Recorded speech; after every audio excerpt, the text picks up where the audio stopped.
Hello, my name is Floss, and this is the Grape Jelly Library, where we love to talk about books. And today we are going to talk about a book that I had no idea would quickly become one of my all-time favorites.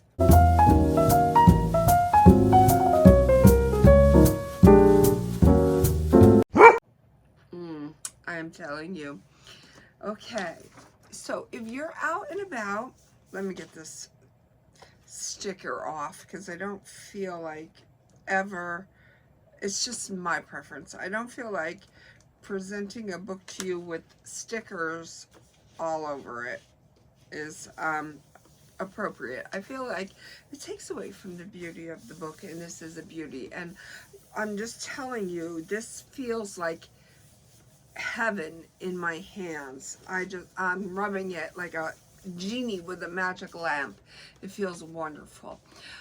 This is the book, The Berry Pickers, Amanda Peters. Have you seen this in your travels? Are you wondering, should I read this? Should I be reading this? Does this book need to be, in my possession? And I'm going to say yes, it does. I'm giving this book 5-star rating. Once upon a time, a 4-year-old Mi'kmaq girl goes missing from the blueberry fields of Maine, sparking a tragic mystery that haunts the survivors, unravels a family, and remains unsolved for nearly 50 years. July 1962. Following in the tradition of Indigenous workers from Nova Scotia, a Mi'kmaq family arrives in Maine to pick blueberries for the summer. Weeks later, 4-year-old Ruthie, the family's youngest child, vanishes. She is last seen by her 6-year-old brother Joe, sitting on a favorite rock at the edge of a berry field. Joe will remain distraught by his sister's disappearance for years to come. In Maine, a young girl named Norma grows up as the only child of an affluent family. Her father is emotionally detached and distant, her mother frustratingly overprotective. Norma is often troubled by recurring dreams and visions that seem more like memories than imagination. As she grows older, Norma slowly comes to realize there is something her parents aren't telling her. Unwilling to abandon her intuition, she will spend decades trying to uncover the family's secret. For readers of The Vanishing Half and Women of Light, this show-stopping debut by a vibrant new voice in the fiction is a riveting novel about the search for truth, the shadow of trauma, and the persistence of love across time. I wholeheartedly agree.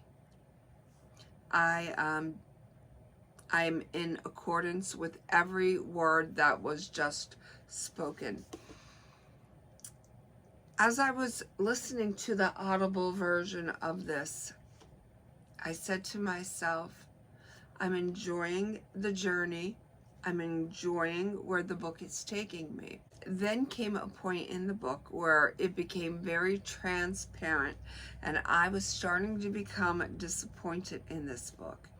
And I was listening to that inner voice in my head saying, I can't believe how transparent this book has become.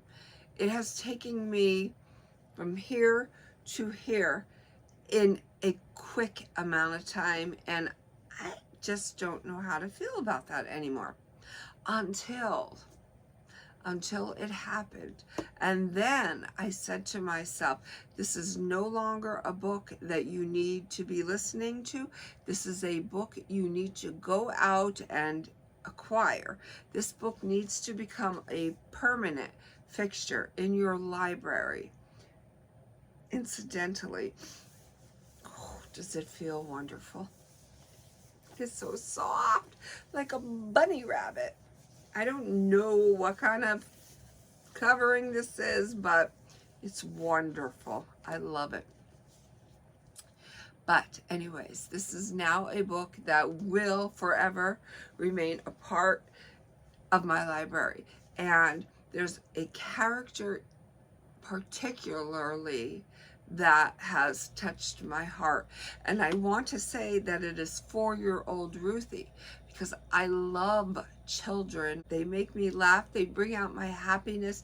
They bring out the silliness in me, and they keep me young. But I wasn't resonating with poor 4-year-old Ruthie, God love her. I was going towards Joe. Joe was going to be that dog forever chasing his tail and getting nowhere. I wanted such good things for Joe. Oh, and you know, Joe didn't always do the right thing. And sometimes Joe did things that were so bad that they didn't deserve second chances. But, oh my goodness, this is hard because Joe had already touched my heart. And not that Joe's actions could or should be forgiven, but Joe needed to be understood. Joe needed a lot of fixing. And Joe never was going to be fixed. And I know that. But Joe was still human, and we have to realize where Joe was coming from. Not to say the mother who is suffering the loss of her missing 4-year-old Ruthie didn't need help, but the mother is a strong individual, and she never gave up hope, and she never leaned on a negative. So that's probably why, I don't know, moms and their superpowers, you know, it's probably why I didn't, what do I want to say? I didn't resonate with mom. Even though I am a mom and I can't even imagine having to deal with that situation. It was Joe. It was Joe that touched me.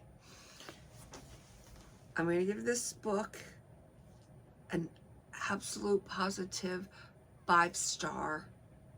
If you come across this book in your travels and you're wondering, should I go there? You should go there. It's a beautiful story. I thoroughly enjoyed it. I highly recommend it. And it was a quick read. It was a read that kept you engaged, extremely heartfelt. I want to say, like, typically I don't cry in a book, and stories like this, where there's a missing little baby doll, would definitely be a tearjerker for me. The way the story unfolded, I didn't shed a tear, but I did sympathize. I did sympathize for so many characters in this book, and mostly and oddly enough for Joe. If you want to find out why, you should probably pick this book up and read it. Perfect, perfect, perfect. Morgan Talty, author, Night of the Living Rez. An unassuming novel filled with so much sweet, so much sour, so much juice. Reading this book, I was only ever hungry when it ended. It was, you know, a book that I needed to read, a story I needed to hear, and a tale that I thoroughly enjoyed. Absolutely. Until we meet again, know that I love you. Be well, be good, be reading, and may all your dreams come true.